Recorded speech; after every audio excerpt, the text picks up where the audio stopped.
మీరు అబ్జర్వ్ చేసినట్టయితే శివాలయాల్లో ఈ 3 కాళ్ళ వ్యక్తి బొమ్మ ఉంటుంది. అసలు ఎందుకు ఈ వ్యక్తి 3 కాళ్ళతో ఉన్నాడు? ఆ స్టోరీ ఇప్పుడు తెలుసుకుందాం. పరమేశ్వరుడి ప్రమదగణంలో భృంగి అనే వ్యక్తి ఉంటాడు. అతను పరమేశ్వరుడికి భక్తుడు.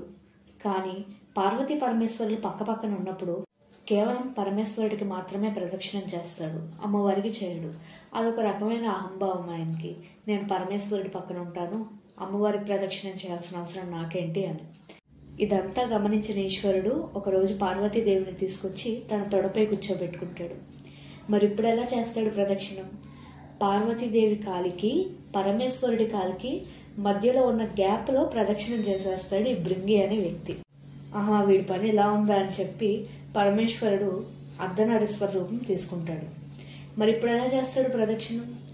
పార్వతీదేవికి పరమేశ్వరుడికి మధ్యలో ఒక రంధ్రం చేసి ఆ రంధ్రంలో నుంచి ప్రదక్షిణం చేద్దామని సాహసించాడు ఇతను. అప్పుడు పరమేశ్వరుడు పార్వతీదేవి వైపు ఒక చూపు చూస్తాడు. ఇలాంటి వాళ్ళకి బుద్ధి చెప్పాల్సింది నువ్వే అన్నట్టుగా.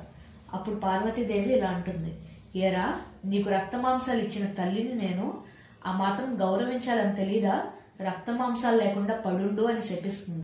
ఇక రక్తం మాంసం లేకపోతే ఏం మిగులుతాయి? ఎముకలు నరాలు. ఆ ఎముకలు నరాలతోటి వెళ్ళి పరమేశ్వరుడి కాళ్ళ మీద పడతాడు.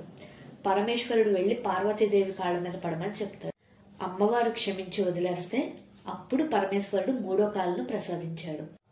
ఇది ఈ 3 కాళ్ళ వ్యక్తి బొమ్మ వెనక ఉన్న కథ. తెలియని ఇన్ఫర్మేషన్ తెలుసుకున్నట్టయితే లైక్ చేసి సబ్స్క్రైబ్ చేయండి.